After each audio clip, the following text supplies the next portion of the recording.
Hola, soy el doctor Álvaro Secalchot, soy neurocirujano, egresado de la Universidad de San Carlos de Guatemala, cirujano de columna vertebral y médula espinal, egresado de la Universidad Nacional Autónoma de México. El día de hoy vamos a hablar sobre hernias discales. Para empezar, nuestra columna vertebral tiene varios segmentos: la columna cervical, la columna dorsal y la columna lumbar. La columna vertebral es un órgano que se encarga del sostén de nuestro cuerpo. Las hernias discales se pueden producir en cualquier segmento de nuestra columna, puede ser a nivel cervical, a nivel dorsal o a nivel lumbar. En orden de frecuencia se producen principalmente a nivel de la columna lumbar, luego a nivel de la columna cervical y más raramente a nivel de la columna dorsal. ¿Qué es una hernia discal? Como vemos, nuestra columna tiene vértebras unidas por discos intervertebrales y luego continúa con una vértebra. El disco intervertebral está conformado por dos estructuras. Una es el anillo fibroso y otra estructura en su interior que se llama núcleo pulposo. ¿Y qué es lo que sucede? El anillo fibroso en algún punto puede tener alguna pérdida de sus fibras o puede tener desgaste, y eso puede producir el aparecimiento de una hernia discal. La hernia discal entonces es una parte del núcleo pulposo que va a producir una compresión sobre el nervio, ¿sí?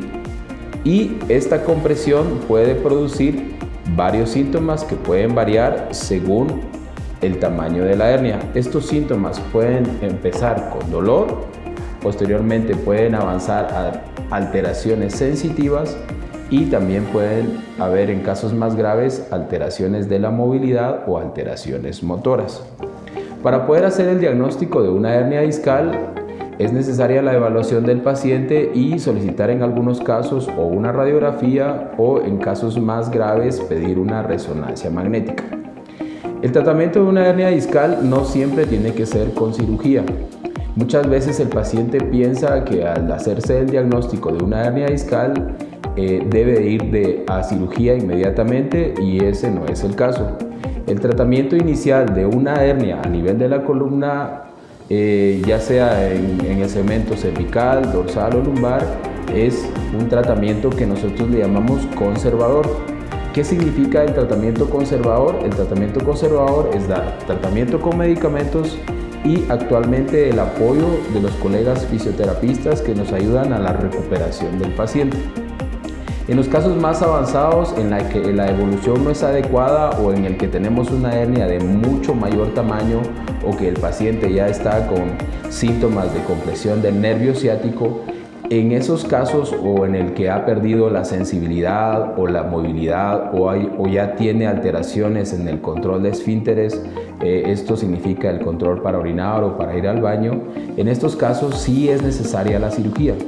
Afortunadamente, actualmente, con el avance de la tecnología, ya podemos ofrecer cirugía de columna de mínima invasión. ¿Qué significa eso? Que a través de incisiones pequeñas de 1,5 centímetros o 2 centímetros podemos extraer la hernia discal y aliviar la compresión que está sobre el nervio. La evolución es favorable, el paciente se moviliza a las 24 horas de la cirugía y evaluamos el egreso a las 48-72 horas posteriores al procedimiento quirúrgico.